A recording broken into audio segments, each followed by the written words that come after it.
આ છે જંડ હનુમાન મંદિરમાં પ્રવેશવાનો માર્ગ છે। આ રસ્તા ઉપર સુંદર વાતાવરણ છે। આજુબાજુનો જે દૃશ્ય છે જે સરસ મજાના છે મિત્રો।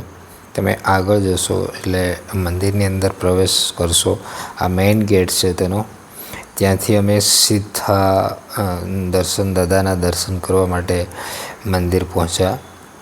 જ્યાં આગળ તમે જોઈ શકો છો આ મંદિરનો જે પગથિયા છે ઉપર દર્શન કરવા માટેના। અહીં દાદાજીના દર્શન કર્યા બાદ અમે નીચે આવ્યા।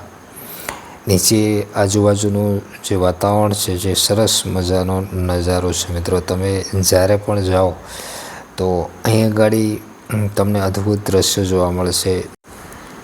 આ કૂવો છે મિત્રો તે એવી લોકવાયકા છે કે પાંડવો જ્યારે વનમાં આવ્યા ત્યારે દ્રૌપદીને તરસ લાગી અને અર્જુને બાણ મારીને અહીંથી પાણી નીકાળ્યું હતું। આજે પણ આ કૂવો અહીં જોવા મળે છે મિત્રો।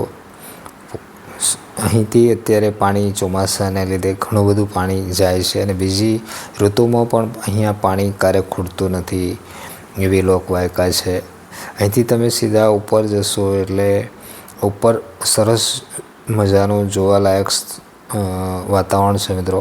અહીં આગળ પાંડવો અને ભીમની ઘંટી આવેલી છે જે ઉપર છે। અમે અહીંથી પાછા વળી ગયા હતા મિત્રો। અહીં સરસ વાતાવરણ છે, તમે જો ફરવે જાઓ તો।